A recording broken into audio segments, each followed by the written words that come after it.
Idéalement, dans l'amour, on devrait s'aimer pour ce qu'on est.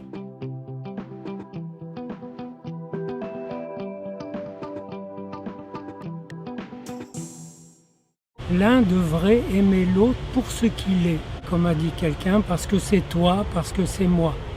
C'était pour l'amitié entre la Boétie et Montaigne, mais ça vaut aussi pour l'amour. Aimer l'autre pour ce qu'il est, ce qu'elle est. Et simplement, on ne sait pas ce que chacun est. Vraiment, on ne sait même pas ce qu'on est soi-même.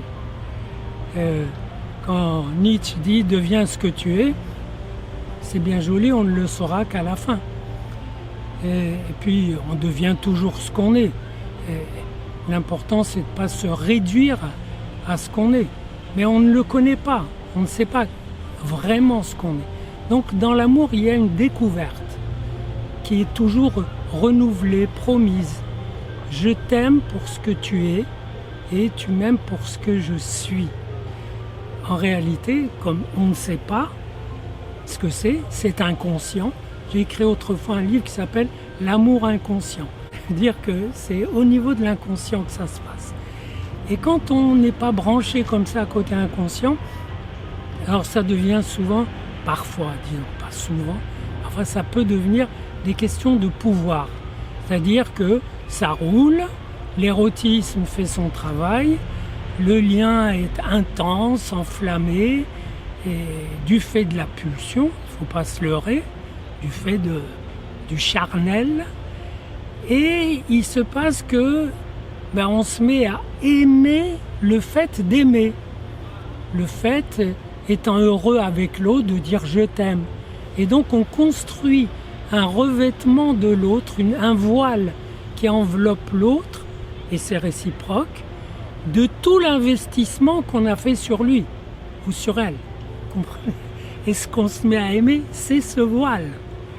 Et parfois le voile se déchire quand l'autre se révèle ce qu'il est, ce qu'elle est. On va dire que il, on va prendre le neutre. Et donc, à ce moment-là, c'est l'épreuve de vérité. C'est-à-dire, et en général, le plus banal, c'est que quand ils sont devenus indispensables l'un pour l'autre, l'un se met à soudain devenir rarissime, c'est-à-dire introuvable, insaisissable, pour activer le manque, pour marquer son pouvoir, ou parce qu'il en a marre, tout simplement, de la relation. Donc ça devient une lutte de pouvoir, et on revient finalement aux origines de l'amour, qui est l'amour narcissique, c'est-à-dire d'abord l'amour de soi et le fait de vouloir imposer cette loi à l'autre. Ça marche très bien si l'autre est un peu maso, parce que ça peut même bien s'emboîter, mais s'il ne l'est pas, et si il a la force de dire non, j'aime cette personne, j'aime le fait de l'avoir aimée ou de l'aimer, mais telle qu'elle est, je n'en veux pas. Comprenez ? Ça existe.